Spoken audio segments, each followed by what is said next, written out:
দেখো অনন্য, তোমার জানিয়ে রাখি এর আগে মাধ্যমিক পরীক্ষার যে পরীক্ষাগুলো ছিল তার মধ্যে ইতিহাস এবং ভূগোল এই দুটি পরীক্ষার দিন মোট 25 জন, প্রথম দিন 13, পরের দিন 12, এই মিলিয়ে 25 জন পরীক্ষার্থীর পরীক্ষা সম্পূর্ণভাবে বা সম্পূর্ণ পরীক্ষা বাতিল করা হয়েছে এই কারণেই যে তারা পরীক্ষা কেন্দ্রের ভেতরে মোবাইল ফোন নিয়ে ঢুকেছিলেন। এবং খাস কলকাতার গার্ডেন রিচ এবং সেই সঙ্গে আরো বেশ কয়েকটি জায়গার স্কুলে পরীক্ষার্থীরা কিন্তু এই মোবাইল নিয়ে ধরা পড়ায় তাদের সম্পূর্ণ পরীক্ষা বাতিল করে মধ্যশিক্ষা পর্ষদ। এবং তোমায় জানিয়ে রাখি আজকে অঙ্ক পরীক্ষা রয়েছে, সেই কারণে বাড়তি নজর অবশ্যই অঙ্ক পরীক্ষার দিন থাকবে। এবং এই পরীক্ষা ঘিরে নিরাপত্তা ব্যাপকভাবে জোরদার করা হয়েছে।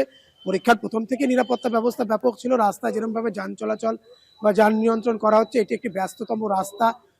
প্রচুর স্কুল কলেজ এখানে রয়েছে, স্বাভাবিকভাবেই সকাল থেকেই যান নিয়ন্ত্রণ, পুলিশের পেট্রোলিং যেরকম রয়েছে, ট্রমা কেয়ার ইউনিট সেগুলো রাস্তার ধারেই পার্ক করা রয়েছে।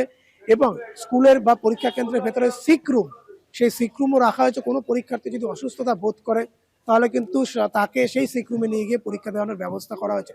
তবে যেটা মধ্যশিক্ষা পর্ষদকে ভাবাচ্ছে বা ভাবিয়েছে সেটি কিন্তু এই যে এত নিরাপত্তা বেষ্টনী, এত বজ্রা আটুনি, তারপরেও দেখা গেছে কিছু পরীক্ষার্থী তারা অসৎ উদ্দেশ্যে তারা কিন্তু পরীক্ষা কেন্দ্রে মোবাইল নিয়ে ঢোকেন এবং সেটি হাতে নাতে তারা ধরা পড়ে যান। এবং সেইখানে দাঁড়িয়ে তাদের সম্পূর্ণ পরীক্ষা বাতিল করা হয়েছে। মোট 25 জন পরীক্ষার্থী, দুটি পরীক্ষার দিন ইতিহাস এবং ভূগোল, এই পরীক্ষার দিন তারা মোবাইল নিয়ে ঢুকেছিলেন। এবং আজ মধ্যশিক্ষা পর্ষদের সভাপতি রামানুজ গঙ্গোপাধ্যায় তিনি পূর্ব মেদিনীপুর এবং পশ্চিম মেদিনীপুর মিলিয়ে মোট 10টি স্কুল, তিনি 10টিরও বেশি স্কুল তিনি ভিজিট করবেন এবং তিনি সেখানে পৌঁছে গিয়েছেন সকাল সকাল। স্বাভাবিকভাবেই কিন্তু অঙ্কের দিকে বাড়তি নজর থাকে, কেননা এই সময় বা এই পরীক্ষার দিন কিন্তু অন্যান্য পরীক্ষার মতো, ইতিহাস বা ভূগোল পরীক্ষার মতো চিটিং এর একটা কিন্তু সম্ভাবনা থাকে, বা এই মোবাইল ফোন নিয়ে ঢোকার প্রবণতা এত নিরাপত্তার পরেও কিন্তু পরীক্ষার্থীদের মধ্যে কমছে না। মধ্যশিক্ষা পর্ষদ পরীক্ষার্থীদের বারবার অবগত করেছিল, কেউ পরীক্ষার প্রশ্নপত্র সহজ করা হয়েছে যাতে পরীক্ষার্থীরা ভালো মার্কস ক্যারি করতে পারে, নম্বর পায়। আগের থেকে অনেক শর্ট কোশ্চেনের সংখ্যা বেড়েছে, ডেসক্রিপটিভ টাইপ বা বিস্তারিত প্রশ্নের সংখ্যা অনেক কমে গেছে আগের থেকে।